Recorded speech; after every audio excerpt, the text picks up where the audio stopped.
বিটিআরসির NEIR system চালুর ঘোষণার পর সারা দেশে বহু মোবাইল ব্যবহারকারীর মধ্যে শুরু হয় দুশ্চিন্তা। তাদের চলমান মোবাইল ফোন কি বন্ধ হয়ে যাবে? আজ সেই বিভ্রান্তির অবসান ঘটালেন প্রধান উপদেষ্টার কার্যালয়ের ডাক, টেলিযোগাযোগ ও তথ্য প্রযুক্তি মন্ত্রণালয়ের দায়িত্বপ্রাপ্ত বিশেষ সহকারী ফয়েজ আহম্মদ তৈয়ব।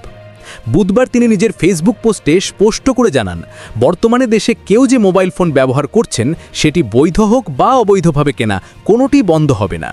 তিনি বলেন, যে ফোন এখন আপনার হাতে রয়েছে, বিদেশ থেকে আনা হোক বা দোকান থেকে কেনা হোক, কোনোটি বন্ধ হবে না।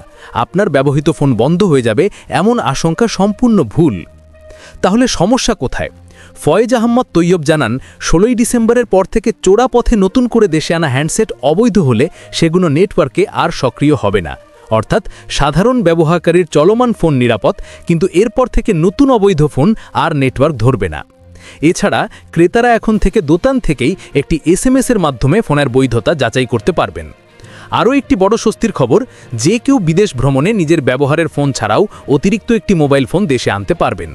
সুতরাং আতঙ্কের কিছু নেই, বরং এনইআইআর সিস্টেম চালু হলে বাজারে অবৈধ মোবাইল আমদানি কমবে এবং ক্রেতারা পাবেন নিশ্চিত সেবা ও সুরক্ষা। আপনারা কি এই সিদ্ধান্তে স্বস্তি পেয়েছেন? কমেন্টে জানাতে ভুলবেন না। আর ভিডিওটি ভালো লাগলে লাইক ও সাবস্ক্রাইব করে আমাদের সঙ্গেই থাকুন।